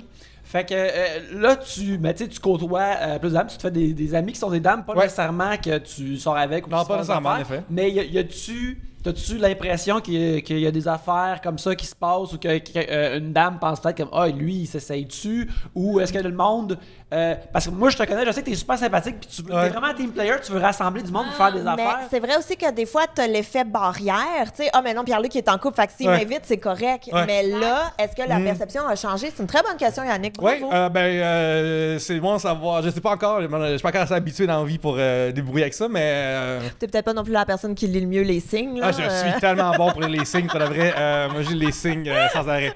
Mais ouais, ça c'est sûr que ouais. Mais ça va, ouais, je remarque pas ça. Fait que comme Gabriel dit, je traite tout le monde. Dans le brouillard, dans le brouillard constamment, puis il y a du monde avec qui. Mais des fois aussi, moi, je veux continuer avec ça. Des fois, il y a l'effet bocal. C'est qui veut dire qu'il y a une personne qui t'attirerait pas nécessairement, mais vu que t'es dans une équipe de travail, on est 8, il y a 2 gars, il y en a un qui est le plus beau des 2. Ouais. Mais c'est donc bien triste. Non, mais ça t'a jamais fait ça. Moi, j'ai déjà travaillé dans des équipes restreintes quand j'étais plus jeune. L'affaire du work husband ou du work wife, que tu commences à développer un genre de chimie ou de proximité, puis quasiment un kick sur une personne avec qui tu travailles avec parce que tu es tout le temps avec. T'sais. Absolument. Fait que, des fois, il y a cette notion-là, ou des amis de travail, des amis dans ton bocal, là, où est-ce que vous êtes super proches, puis là, il y en a un qui démissionne, puis vous vous revoyez jamais.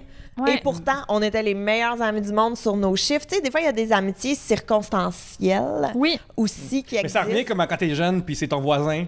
Fait que ça revient comme c'est mon voisin qui bicule, mettons. Ou, ouais. T'as-tu encore des amis actuaires? Quasiment pas. En fait, je les vois comme une fois par 6 mois, mettons. Parce que j'ai. Mais c'est pas mauvais. C'est ça, c'est pas super. Ben, c'est des gens qui ont eu des enfants aussi. Fait que ça vient jouer dans le système.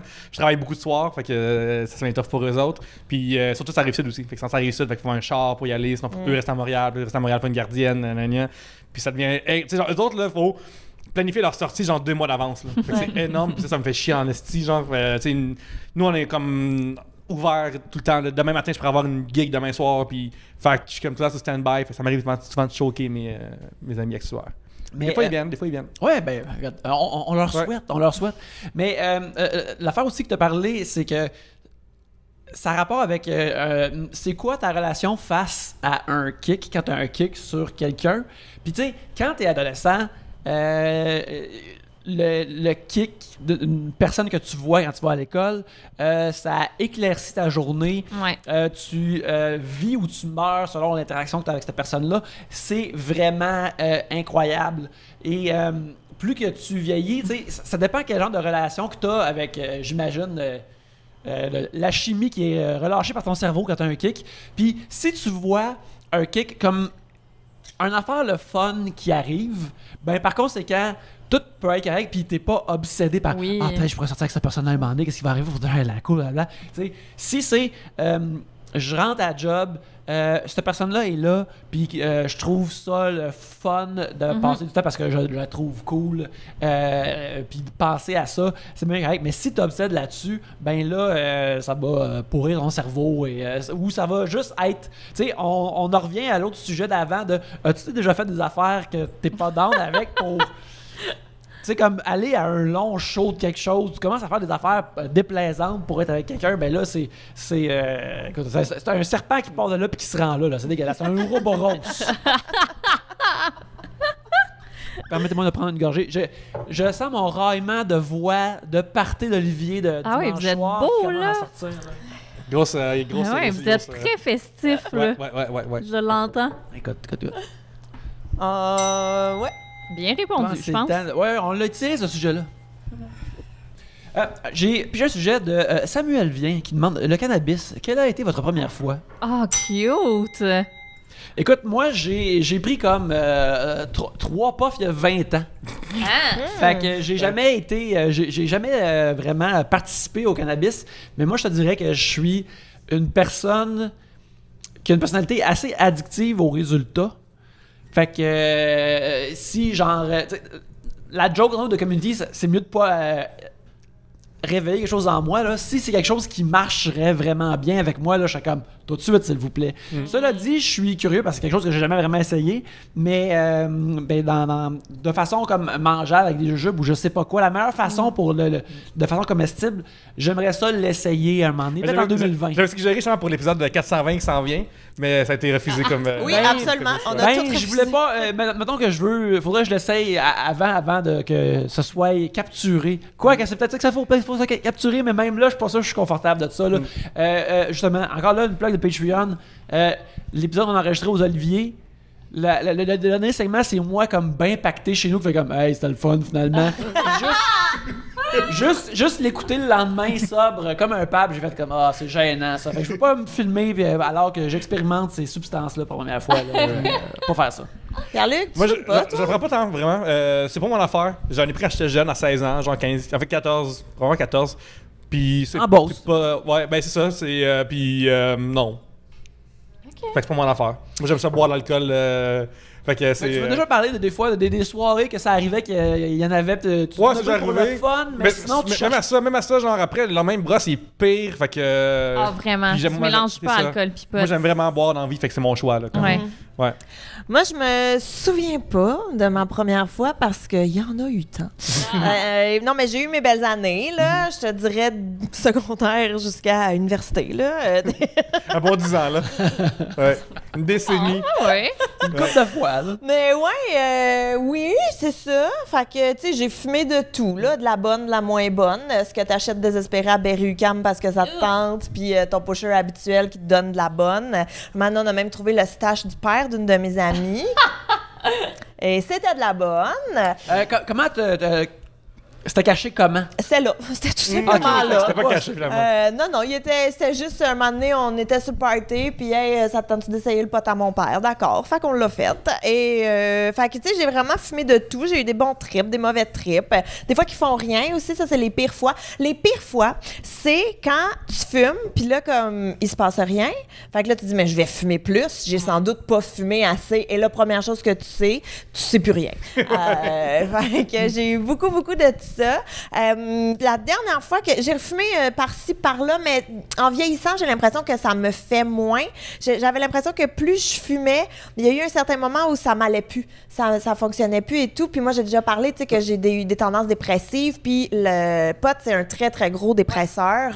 Fait qu'à un moment donné, j'ai fait, tu sais quoi? Non, santé mentale avant tout. On laisse ça. Je veux pas jouer avec le feu, là, pour ce que ça m'amène, ce à quoi ça sert. Mais j'avoue que là, il y a comme des petites pilules qui donnent pas l'effet d'être gelé. Ouais, CBD. Je me suggéré à Urbania de faire. Des fois, je fais ça une semaine avec quelle affaire, là, juste pour voir si je dors mieux ou si je suis plus productif. Mais ça, je serais moi, ça me fait rien. D'essayer, mais en même temps, j'aurais peur de devenir accro. Tu sais, moi, j'ai toujours le. Ça, tu sais, que ça mettons, là, pour être créative ou je dis n'importe quoi, mais que ça a tellement bien été que là, tu peux comme plus créer sans... Tu sais, j'aurais peur d'avoir une dépendance, même si c'est moi-même qui me la crée en me faisant croire que...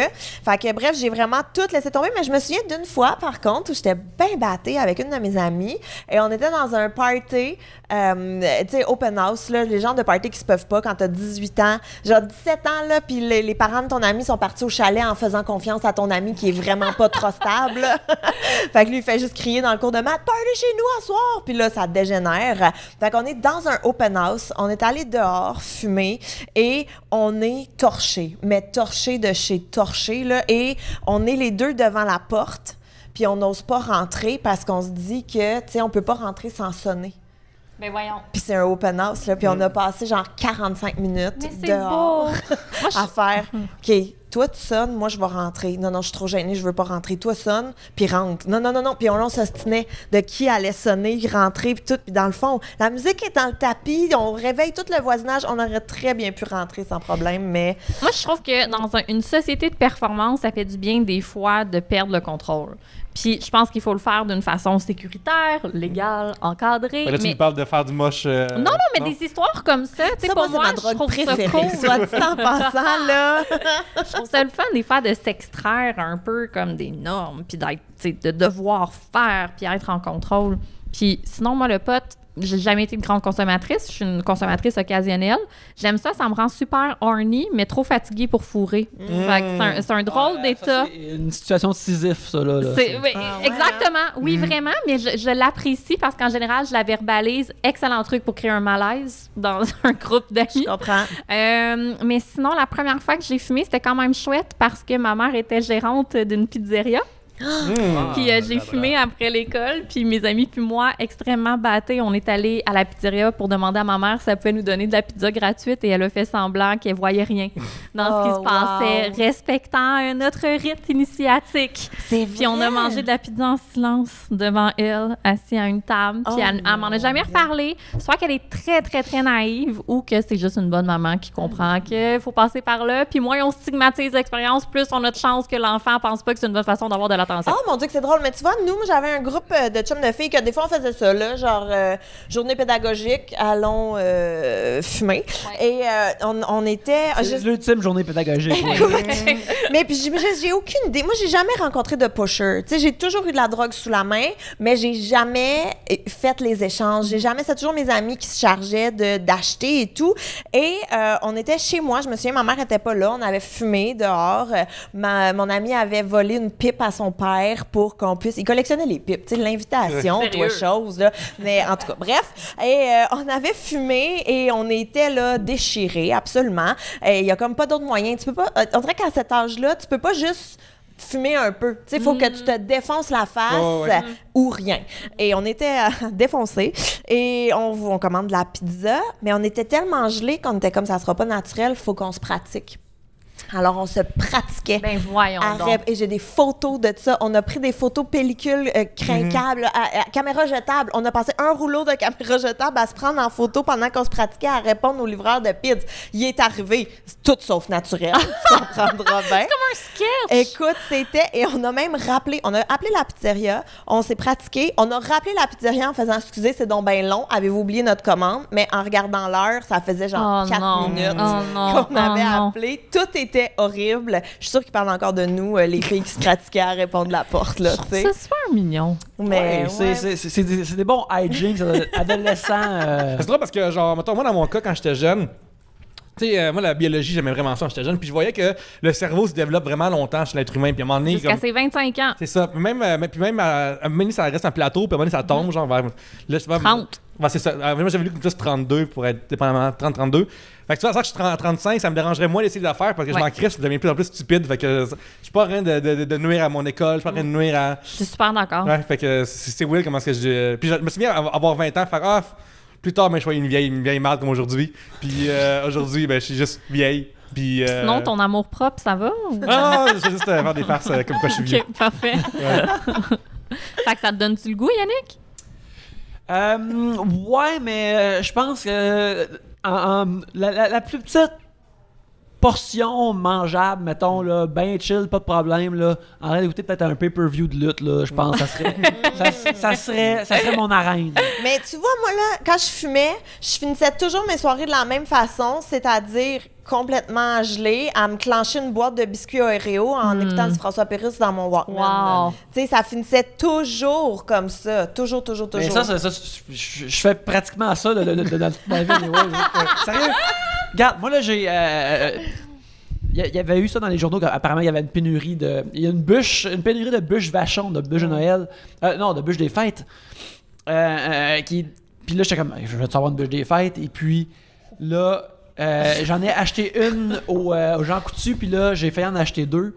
Puis là, je peux juste imaginer que, mettons, en situation de pote, j'ai l'impression que cette bûche-là, je serais comme un castor, cette bûche-là. Là. Absolument. Je passerais au travers, puis je pense qu'il faut que je me calme. Mais ça, c'est la partie la plus fun, à mon avis, du cannabis, c'est de manger. Parce que tout est tellement plus goûteux. T'es tellement bien. Puis je me dis, c'est peut-être même une construction que je me suis fait. Je me suis tellement fait dire que fumer du pot donnait faim. Peut-être que c'est placebo, mon affaire. Là. Mais j'ai vraiment l'impression que le hot dog au chou il est encore plus savoureux que d'habitude. Mais moi, c'est le souvenir que j'ai, c'est mastiquer. J'ai l'impression que tu mâches tellement... Comme avec conscience. Oui, tu sens... Je transforme le manger en ce moment. C'est vraiment comme... Ah ouais, OK. Puis tout est comme plus long, on dirait. Fait que tu manges puis tu peux pas parler, là. C'est sûr que ça paraît qu'on est gelé parce que moi, quand mes chums de filles venaient à la maison, sans arrêt, on parlait... Puis là, quand on arrivait seconde, il y avait plus un son. Oui. On faisait juste, tu sais, moi qui montais, prenais genre la boîte de biscuits Oreo puis des puddings au chocolat, descendais, puis il y avait pas un son devant Télétoon. Tu sais, ma mère est pas stupide. Mais non. Moi, ce qui va se produire, une boîte ou une pile de Super Joe Louis. Juste regarder des affaires de YouTube de Superman, je veux être comme Stevie, ma meilleure vie. Juste rentrer les Joe Louis dans ma face et les consommer. Parce que je trouve que déjà, à jeun, se retenir de manger de la crap, c'est tough. Puis vu que je bois pas mal, ben je rentre chez nous, puis je mange du beurre de peanut drette là, puis je vais me coucher après. J'ai passé l'autre jour une boîte de 6 Joe Louis en 24 heures à jeun, là. Comme je fait, mon déjeuner avec Joe Louis, puis une des toasts. Puis après au dîner, mon dessert, ça va être une toast, pas une toast, mais un Joe Louis. Puis j'ai passé 6 en 24 heures. Là, moi, j'ai pris le métro il y a pas si longtemps et c'était la plus belle ride de métro de toute ma vie au grand complet parce que la fille qui était assise en face de moi était battée, mais solidement, OK? Et elle mangeait des croissants.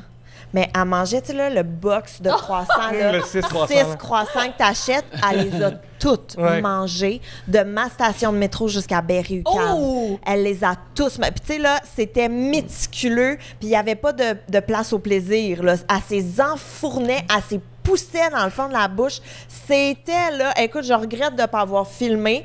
J'étais pu avoir une affaire de ASMR de là. Écoute, j'ai même pas cligné des yeux. Tout le long, j'étais comme, on en prend un autre. Oh mon Dieu, mais l'as-tu mastiqué l'autre? Je sais pas, mais l'autre est en train de rentrer. C'était mais les croissants, c'est fucking bon. 1, puis 2, ça bourre pas. Tu sais, fait que tu peux en prendre... C'est comme manger un nuage. Ouais, c'est comme les bangs. Tu sais, un bang Krispy Kreme, là, moi, je peux m'enclencher 4. Là, je m'en fous de venir de manger l'équivalent de 8 trio McDo. Là. Je peux te raconter quelque chose qui n'a pas rapport avec le pot, mais je ne l'ai pas encore partagé, puis je pense qu'il faut que je le fasse parce que c'est très, très traumatisant. Moi, j'ai une phobie des collants, puis des autocollants, puis du papier mouillé, parce que c'est comme un autocollant rendu là. L'adhésion. Quand tu dis une phobie, tu veux dire une vraie phobie. Tu veux pas dire... Okay. Non, je pleure. OK, parfait. Si on me met un collant dessus, je pleure. OK, parfait. Puis c'est pas pleure en riant, là, je pleure en étant traumatisée. Depuis toujours? Ou je sais pas depuis quand, mais selon les psychologues, ça change rien que tu saches la naissance, l'origine de ta phobie. Ça compte pas. La seule chose qui peut t'aider, c'est d'y être exposé. Puis je veux pas être exposée à des autocollants. Ça nuit pas assez à ma vie pour que j'embarque là-dedans. Tu peux quand même peinture les affaires, dire que c'est surface à place de mettre des collants. Ben sérieux, tu sais, je coupe les bouts des légumes puis je pitche ça au compost plutôt qu'enlever mon propre collant. C'est pas si pire. Attends, j'ai une question avant parce que moi je suis vraiment intrigué. Est-ce que du scotch tape compte comme du collant? Moins pire. OK. Je trippe pas, mais je vais pas pleurer. Puis tu sais, je peux moins utiliser du scotch tape. Fait que tu peux, mettons, genre emballer des cadeaux à Noël? Ouais. Mais mettons, les plasters, les collants à fruits puis les autocollants pour enfants, c'est non. C'est impossible. Fait que mettons un plaster, faut que quelqu'un te le mette ou... Non. OK, j'en aurais pas. T'en aurais pas? OK. Un bandage old school. Un bandage, oui, de la gaz, pour vrai. Oui, mais pas de plaster. Fait que faut savoir donc que je souffre de stichophobie, c'est répertorié, je suis pas de ça. Tout ça pour dire que je reviens d'un voyage en Italie récemment. C'est 9h30 de vol, le voyage de retour. Et je suis dans le siège du centre, dans une rangée de 3. Et l'avion n'est pas encore décollé que la dame assise à côté de moi sort de son sac une salade. C'est correct. Elle mange. Et là, pas décollé encore. Elle commence quand elle a terminé sa salade, à manger sa fourchette en plastique. Elle la mange. Puis là, je suis comme, OK, tu sais, c'est...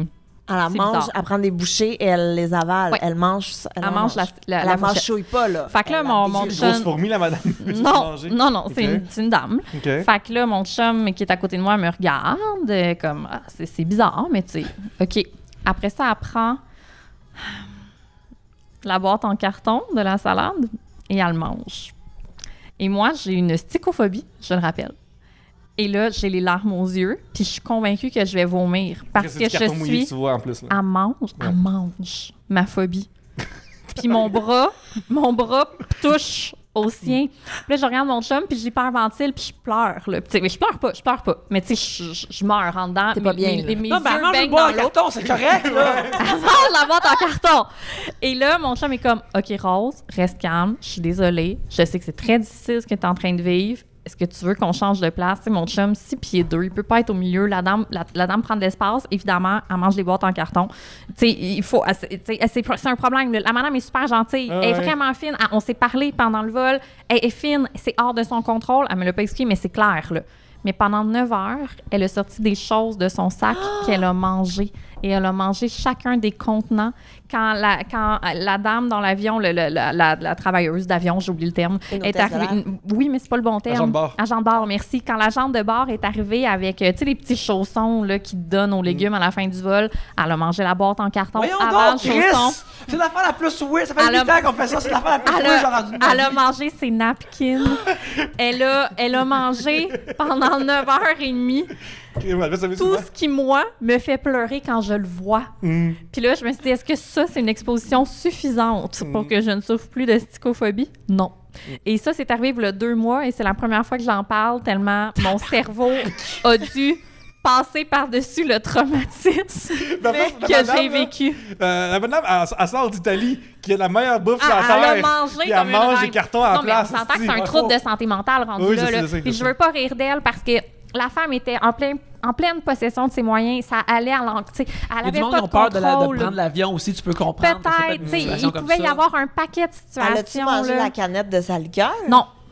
Non, elle avait pas de canette de liqueur. Mais la pine, elle a pris, puis elle a... Mais peut-être qu'elle l'aurait fait. Mais tu sais, je comprends là, que c'est un trouble nerveux rendu là, puis je veux pas rire d'elle. Je veux juste dire que pendant 9h30, j'ai vu une femme manger ma phobie collée contre moi.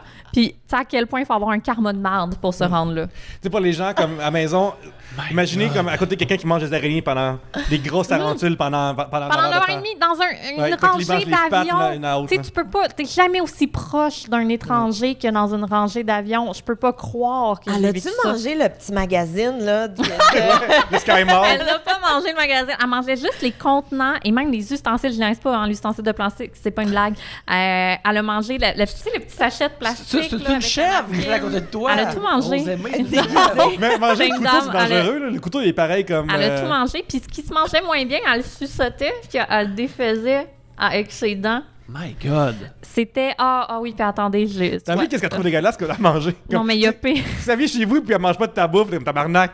Quand, des fois, elle prenait des petites pauses entre ses plats, puis elle léchait ses mains.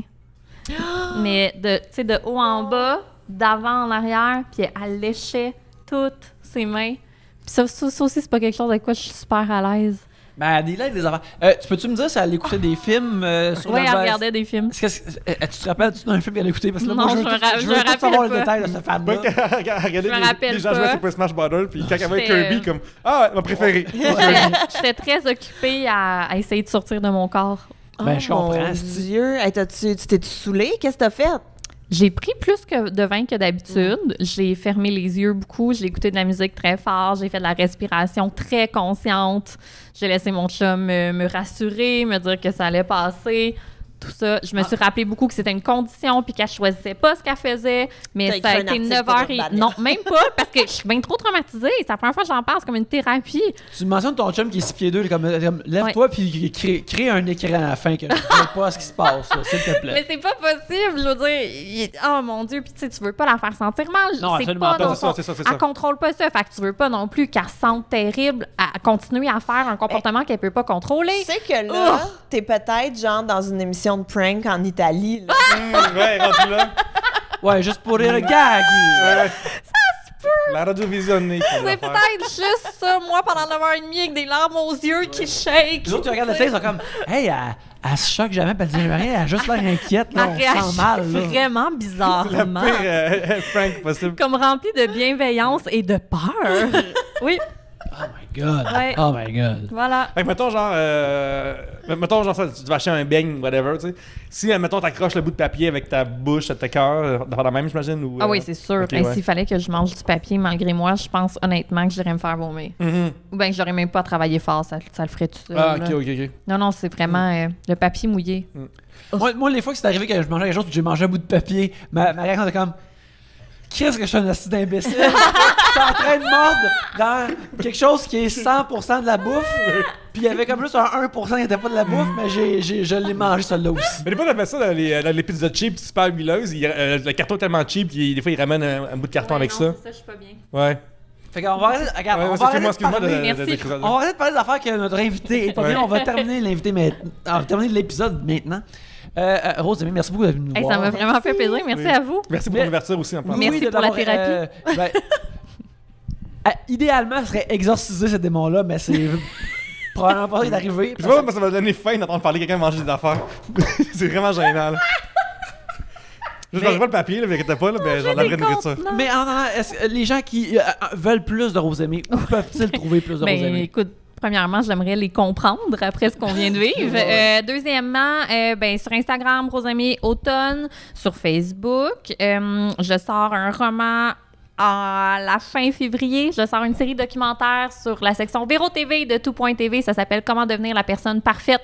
3 mois de tests terrain scientifique et très niaiseux. Ça sort en avril. Puis sinon, j'écris et j'anime pour Urbania. Puis dans Elle Québec. Oui, il y a aussi ton livre que tu as sorti. Oui, Ton absence m'appartient existe toujours. Tu as bien raison. C'est un essai qu'on peut trouver qui est touchant et drôle aussi des fois, puis très digeste. Qui traite du deuil. Qui traite du deuil, exactement. Excellent pour faire votre propre thérapie. Gabrielle, on retrouve où? Facebook, Instagram, Gabrielle Caron. Il y a des beaux projets qui s'en viennent. Les Gab Fashion continuent où je partage mes échecs de cabine d'essayage sans aucun orgueil. Il y a d'autres dates pour Gab et Nice qui seront annoncées début 2020. Donc, restez à l'affût. Et si vous voulez que je vienne dans votre coin, venez m'écrire. On va se jaser. Oui, j'appelle Pierre-Luc Racine dans la vraie vie et sur Facebook. Fait que ça donne bien. Fait que tu peux marquer Pierre-Luc Racine. Pas de sobriquet pour toi. Pas de sobriquet pour moi. Je m'appelle pas Nive, c'est en passant aussi pour la personne qui m'a confondu il y a quelques mois avec ça, avec lui. Et sur Instagram, c'est comme ça le Pierre-Luc. Et Morosas prend un break à partir du 16 décembre. Pendant les fêtes, oui. Pendant les fêtes et même début 2020, mais on va revenir, fait que suivez ça aussi. Excellent. Vous pouvez me suivre @Yannick Belzile sur Instagram où il y a des dessins, sur Facebook aussi, Carnus Robuste où il y a des dessins. Et sinon, mon profil normal sur Twitter où je parle de pop culture puis mes niaiseries de super-héros que j'adore. Je vais vous en parler constamment si vous voulez m'en parler. Mais aussi, on remercie les gens des Trois Brasseurs de nous héberger physiquement et de nous fournir du bel alcool. Et on remercie les gens de Tribute Games de nous héberger électroniquement. Ils font des beaux jeux comme Mercenary Kings ou Flint Hook ainsi que Curse and Chaos. Vous pouvez les acheter pendant les fêtes. Un très beau cadeau. Les jeux faits ici. Puis aussi, d'ici ce printemps, il va en avoir un nouveau sur lequel je travaille. Alors, allez voir ça sur leur site. Mais en attendant, merci beaucoup de nous avoir écoutés. Et sur ce, à la prochaine bière. Bye!